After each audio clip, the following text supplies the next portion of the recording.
defines the Bronx community. Bronx Post, changing the reality, changing the narrative. For businesses, politicians, and government agencies, we offer targeted advertising solutions that drive results. Amplify your message. Reach the heart of the Bronx and beyond. Our platform connects you to the community. Learn more. Email info@bronxpost.com or call 718-892-5555. Visit www.bronxpost.com for breaking news and updates.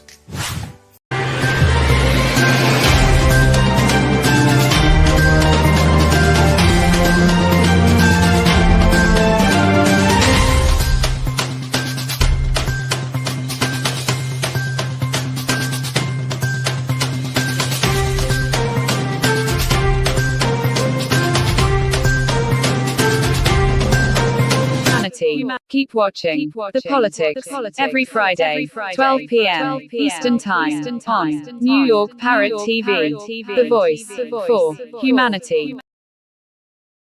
Welcome to Talking Politics. My name is Robert Press. I am a reporter. As you can see by my official New York City press card, I write for the Bronx Post and the Parkchester Times, both like this show, a part of Parrot Media Corporation. I also contribute to the Co-op City News, have a blog at www.100%.blogspot.com, where you'll see more that you'll from this show and current events, among other things.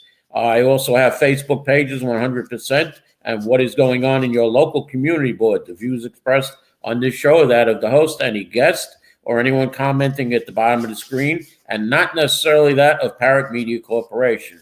Let's get to a quick weather report. Today, Friday, the high should be about 35. Tomorrow, Saturday, 39. Going into Saturday night, though, snow should be starting to fall with about an inch overnight. It'll be about 33 on Sunday and 30 on Monday. Now, I feel a little cold here, so let me see what the temperature here is. What is that, 20 degrees? Oh, that's Celsius. Oh, it's okay, so it's about 64 in here. That's okay, good. I don't need the thermometer. Before I introduce my guest, Anthony Rivieccio, do I have Anthony with me here? I want to go into a little national news. Israeli Prime Minister Benjamin Netanyahu signaled Monday that Israel and Hamas are shortly expected to move into the second phase of the ceasefire. I see Anthony's with me. One hostage body remains in Gaza. Netanyahu said the second phase could begin by the end of December and would include disarming Hamas, the withdrawal of Israeli troops from Gaza, and the establishment of an international security force.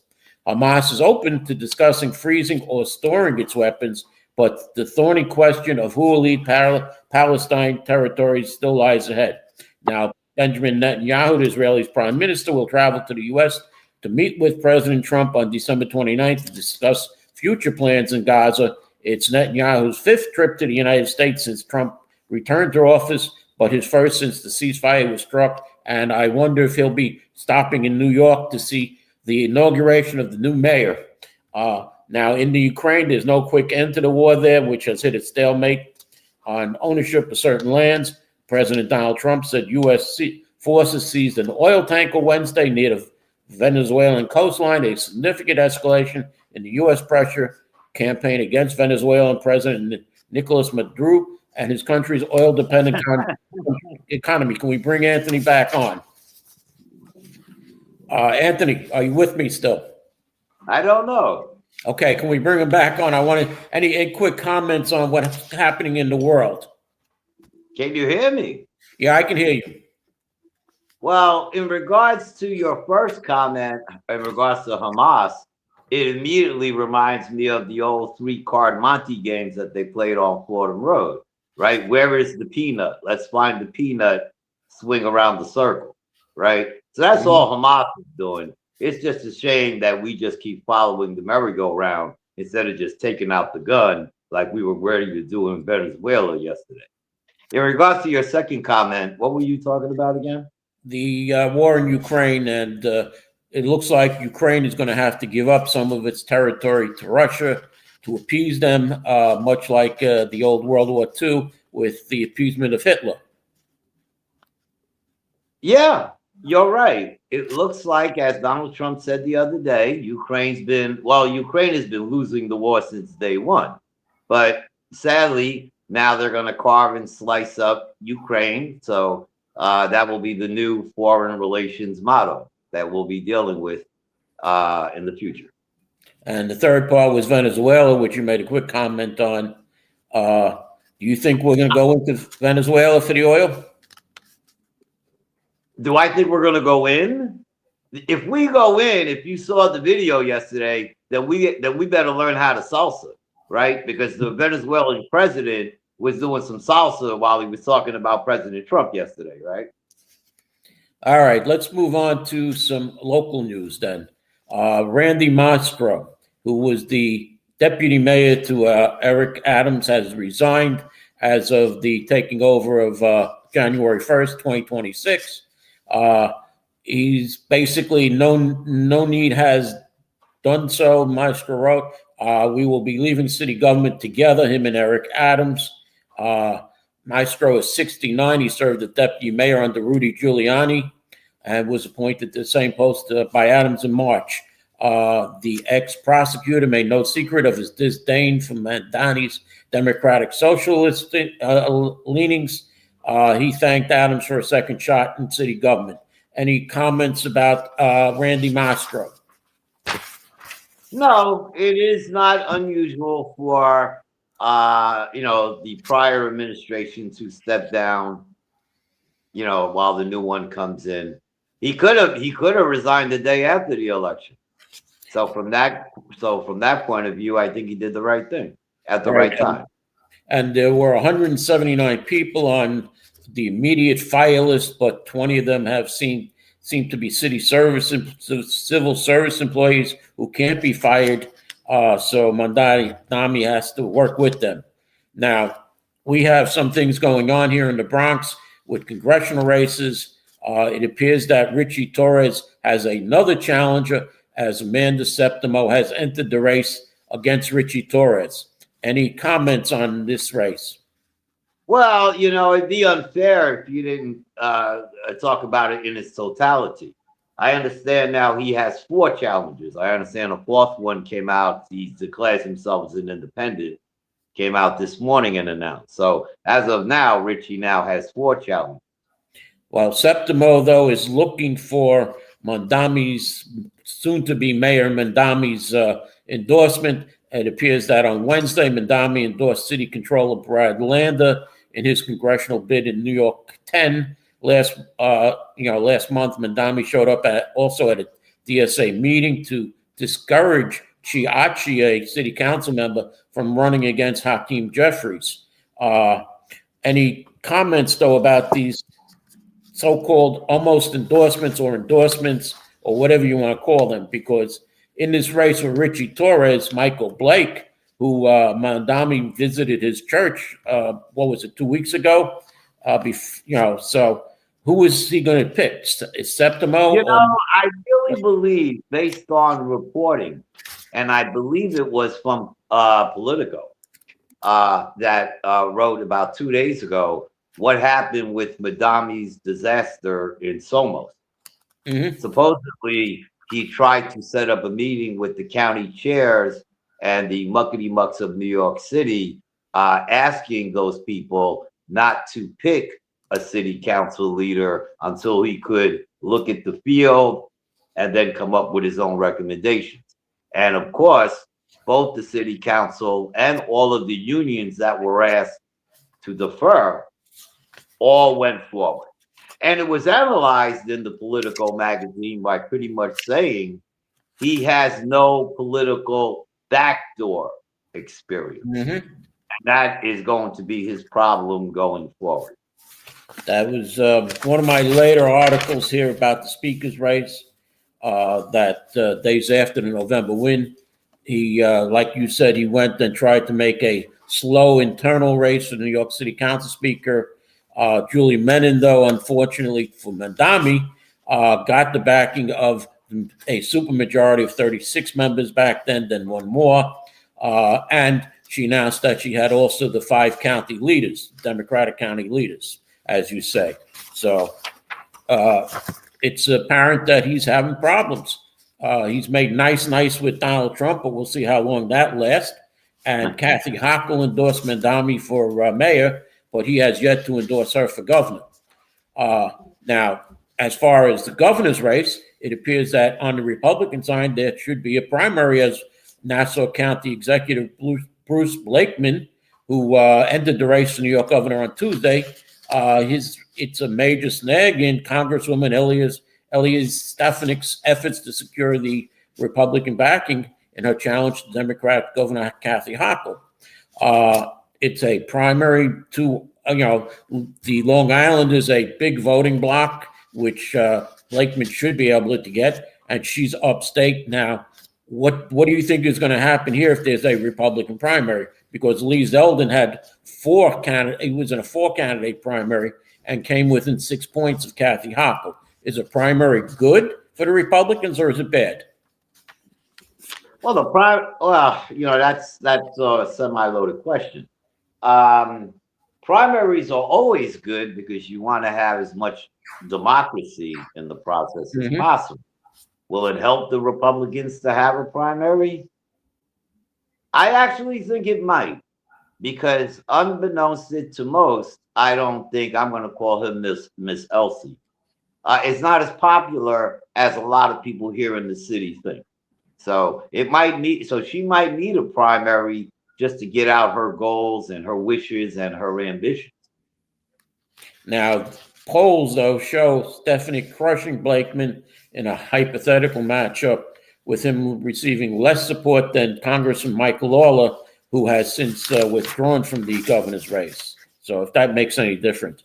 Now, state Senate, there's a problem in the state Senate right now, because the state Senate Majority Leader, Andrea Stewart-Cousins, wants to remain the leader of the Senate in 2027 and beyond. The rules governing her chamber are going to have to change. She's now the temporary president, which was the official title empowering Stewart-Cousins to call the shots in the Senate since 2019. The rules also restrict committee chairs to serving 8 years consecutively, which means our friend Gustavo Rivera would be out of his seat also. Theoretically, it impacts education, health, wagering, investigations, finance, and labor committees after 2026. Now, ask about the prospect of shaking up leadership committees, and this was all done back in 2000 and after the 2009 Senate coup. If you remember, Pedro Espada became the temporary president of the Senate because it was in 2017, when the Democrats were in the minority, Stewart-Cousins voted in favor of a bill imposing an 8-year term limit for leadership committees and chairs in both chambers. Now, the question is what happens if they don't change the rules? Who becomes the next temporary president of the state Senate majority? Get ready for Madame Putin. Well, let me just say there are 2 possibilities. If the decision was based solely on attorneys with the longest tenure in the chamber, Senator Shelley Mayer, who was just recently, she's from Rye, she was just recently introduced, and our friend Louis Sepulveda would be considered frontrunners, with the latter's name coming up in conversations with Albany insiders. Could you imagine Louis Sepulveda, my good friend Louis Sepulveda, as the president pro tem of the state Senate?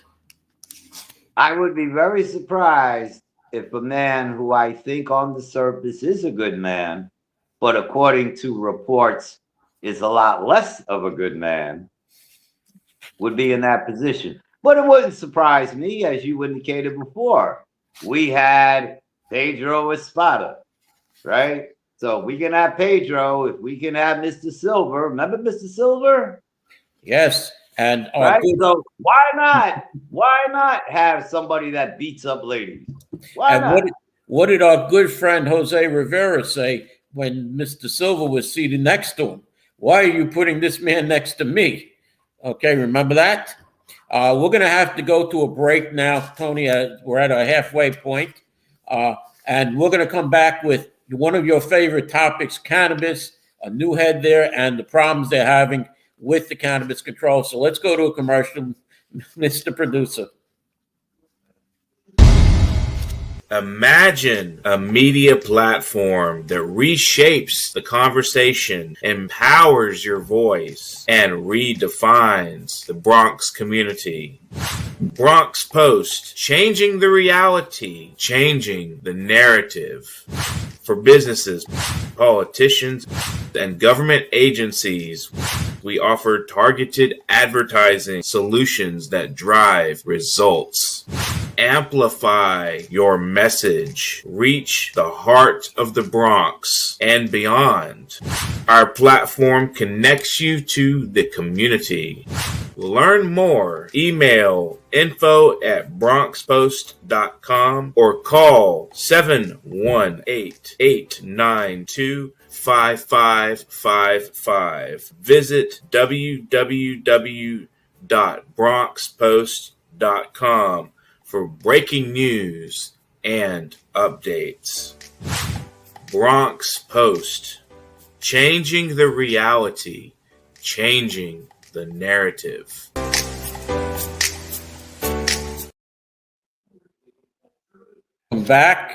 Welcome back to the show. My guest is Anthony Rivieccio. We're going to go into one of his favorite topics, cannabis, the new name for marijuana, to make it. Should I go get mine?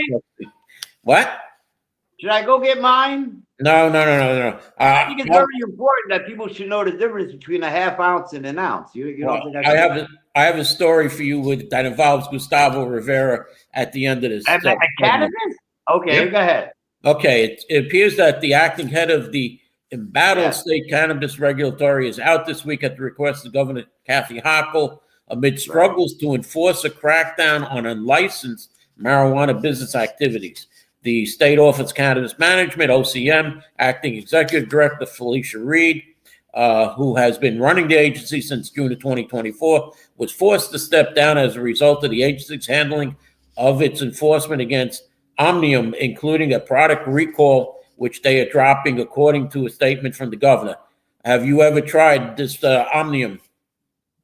No, I have not. Because I know you're a frequent smoker of cannabis now that it's legal, and well, I was a freaking smoker when it wasn't legal. I didn't want to say that. Now the cannabis market holds enormous potential, creates jobs, generates revenue.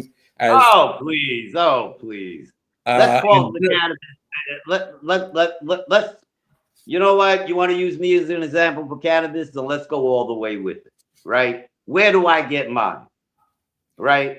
I get mine the same place I got it for the last 40 years. You make the phone call. You can either have it delivered or not. If you have it delivered, it still doesn't cost you any extra money, by the way.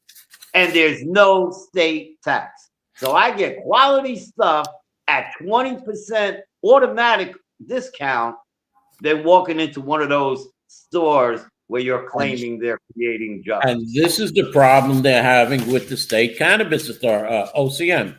Now, they're supposed to be tracking. Are you sure the problem isn't maybe they're trying too much of their own product? No. They're supposed to be doing a seed to sale cannabis tracking system, which aims to track the inventory and prevent illegal trafficking of products from other states. And it's set to launch December 17th, but retailers with the Cannabis Association of New York, the CANI, say they're out of time and resources to meet the deadline. Bob, and I apologize. This is no different than what you just mentioned earlier on the show, right? Why did we get that Venezuelan tanker? Why did we get it? It wasn't, according to Donald Trump, it wasn't because of the oil. No, they were looking for contraband fentanyl. Exactly. So does it surprise you that a legal shop, now deemed legal, is now not going to use their resources for illegal products? Why does that shock everybody so much? It's been delayed several months following the merger of the companies BioTrack and Metric which are supposed to be the state is facing litigation now because the system is not in place as required by the state cannabis law. You know what I think, Bob? Have you heard what the state? Let me finish. Have you heard what the state did recently with the home care attendants? I think Governor Hochul wants to unionize it. Well, this company Metric has made changes since the merger, including products requiring ID tags that cost 10 cents each. And a cannabis farmer, Zach Sarikis from Rochester, said the fee is costing thousands of dollars and could put him out of business. Does it come with a lighter? Hold on. I literally sent an email to the Office of Cannabis Management Compliance Department. He said, we want to stay compliant. We're here for it. We don't have the capital to make this level of investment right now. Metric said the 10-cent pricing fee structure were established with state regulators and could vary by market based on program requirements. Now, it's a problem now. This is going to be a big problem. And, you know, I asked State Senator Gustavo Rivera months ago, what is the test if a person, let's say you get in a car, Anthony, like you say, you smoke. Let's say you get in a car and you're stopped by a cop who smells the smell of marijuana on you and says, well, how does he know if you're intoxicated or not? And I said to State Senator Gustavo Rivera, what is the test to test someone if they're intoxicated on marijuana, on cannabis or not? And he said, we don't have one. You know, so, and tell him to get one. Tell him to come to Anthony's house. So he said that, well, they try and test them just like if a person is drunk. But there's no breathalyzer test for cannabis, is there? You know what you should tell your state senator? He's not my state senator.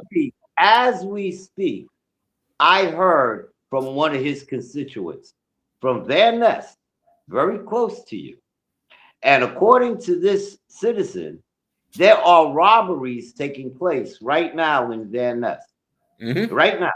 That's going on, you're correct. So how come nobody in the Van Ness area, such as the city council, such as the state assembly, such as Senator Gustavo Rivera, isn't doing anything about the high crime rates in Van Ness? Well, let me get back but you want to talk about cannabis. Is that because everybody's too high to work? No.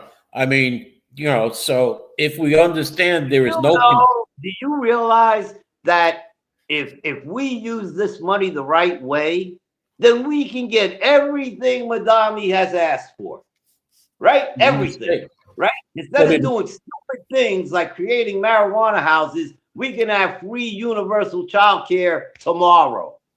With the marijuana money. Tony, as I told you, State Senator Gustavo Rivera said to me that he would get me the best stuff. And you know what? I'm going to give him a call. He said to, you know, let him know. Sounds like you lied because you look sober to me. Well, I'm going to tell him, get me the legal limit of the best stuff to smoke so I can hand it to you. And he could put it in a potato chip bag for me. Now it's legal. It doesn't have to put it in a potato chip bag. Well, let's go into some more politics. Catherine Garcia, top aide to Governor Kathy Hochul, has been named the next executive director of the Port Authority of New York, New Jersey. Jackie Brady, Commissioner of State Division of Homeland Security Emergency Services, will replace Garcia as Director of State Operations. Remember Catherine Garcia? She ran for mayor against Eric Adams. I think she would have made a great mayor. What about you?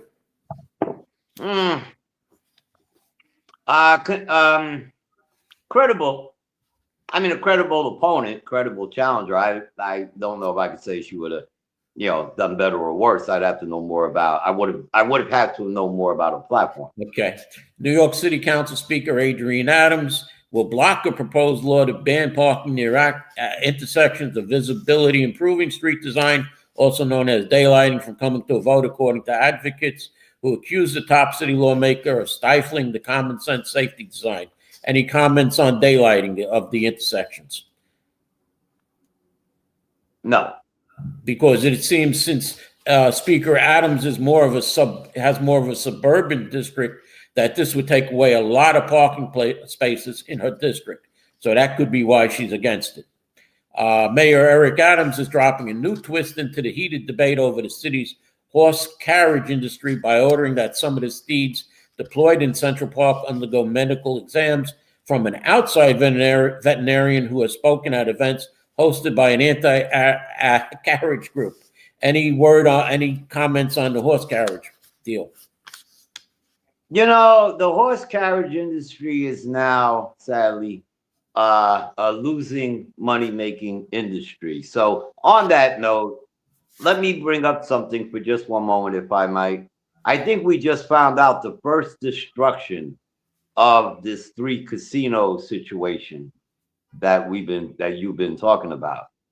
We now know with Queens, the New York Mets are now history, right? We now know that we're blowing up the team, not because they suck, because the batting lineup has been one of the best batting lineups of all of last year. The Mets went downhill because of their bullpen and their pitching. But we decided to blow up that whole lineup because now Steve Cohen has no money, right? He's got all his money tied into the hotel. He's got a community reinvestment plan of $5 billion that he's now mandated to do, right? So sadly, Pete Alonso can't get his money. Sadly, Edwin Diaz can't get his money, right? Sadly, Brandon Nemo can't get his money. Okay, they don't have to worry about Lindor because he's probably packing as we speak. So let me ask you then, what about Bally's then? Okay, it's going to cost a lot of money to build Bally's. How is Mr. Kim going to be building Bally's if he's, he's got his Chicago places hurting, Atlantic City is hurting. How is he building the Bally's casino? Oh, very easy. Very easy. If anybody's not aware, we now know that a couple of private equity companies have now put money into the hotel. To that casino. So that casino is now owned by private equity. So that means since it's past city planning and past the local community board, which really just is advisory, and if Bally's doesn't make it or doesn't even get built, what else can be built there? Anything. You can wind up with a 5,000. I want my apartment there because I understand you'll have great waterfront views. So once they put up that affordable housing, they should charge top dollar for that because they're going to have one of the best views in the Bronx. Yep. Well, so I guess Mr. Joseph Kane and George Havernack aren't going to have to be worried about their casino and hotel over there. So they'll have wonderful housing there. Are we correct? Housing, I don't know about it being wonderful.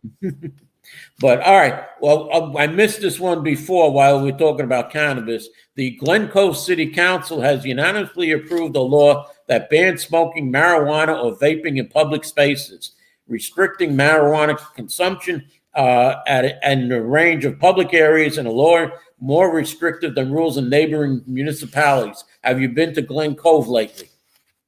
I used to live in Glen Cove when I was a kid. Glen Cove is next to New City, New York. And since we're getting close to the end of our show here, it appears that my good friend Jeffrey Dinowitz has a challenger. Democrat Morgan Evers has launched a primary campaign against the 16-term incumbent Jeffrey Dinowitz in the Bronx. I think I have a unique lens on affordability right now. Evers said, I'm a teacher. My husband's a teacher. Wages are very stagnant, but prices are going up, up, and up. She's been part of a group that what is, can you hear me, Anthony? She's been part of a group that Unity. Now, Dinowitz has stated and made in a statement pointing to the victories in his recent years, such as the launch of a pandemic-era eviction moratorium. Any comments on this, since you have a close involvement with Unity Democrats, which Morgan Evers is a part of, and you're also very friendly with Jeffrey Dinowitz and his Ben Franklin Club. You know what, Bob? Let me put some clarity on that to give you my overall feeling. You may or may not know that yesterday, Community Board 7 had their traditional Christmas lighting on Marshalloo Parkway. Of course, they had schools that, came in, the children sung songs. And of course, all of the muckety mucks came and made speeches. Mm-hmm. I don't think I saw Miss Evans there. I don't think I saw the president of Unity, who lives in Norwood, there. I did see Eric Dinowitz there. I did see Jeffrey Dinowitz there. And I do believe I might have seen 2 more people from his club, the Ben Franklin Club, which, by the way, doesn't represent Norwood, but at the Christmas party. So I don't know. She doesn't feel the need to put out her issues to the community and to enjoy our community during the most holiest time of the year. And she just thinks she can go to Williamsbridge Oval, go hand out a free turkey and say, I represent the area. I think both her and Unity got a lot of work to do. Well, who else was there at the lighting? Was Borough President Gibson there? No, she was not there, but your assemblyman was there, Mr. John Sakaro. What about State Senator Gustavo Rivera? He was not there. That's his district, right? Correct. Well, all right. I'm going to close with this now. But understand, he might have been shopping around for your request. He's not my senator. He's on the other side of the street from me. I have the wonderful Natalia Fernandez as my state senator. Okay.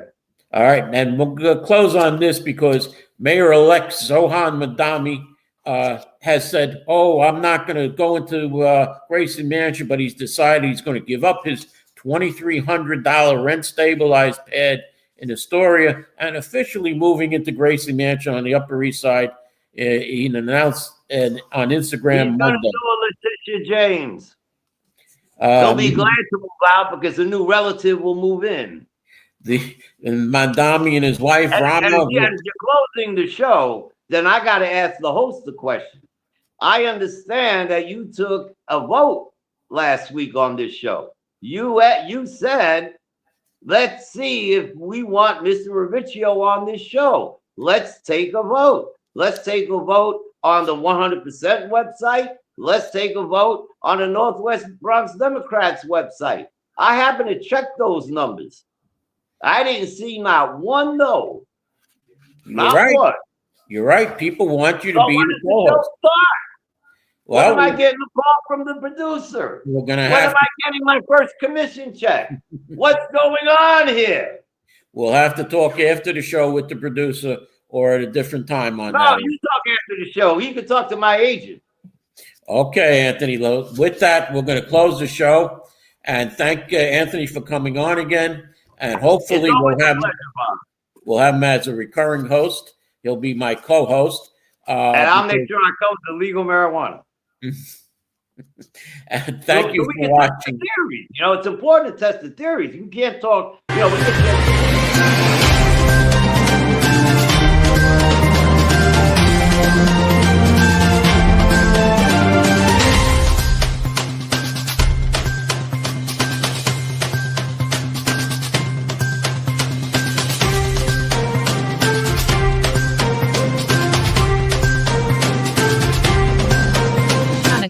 Keep watching The Politics every Friday, 12 p.m. Eastern Time on New York Parrot TV, the voice for humanity.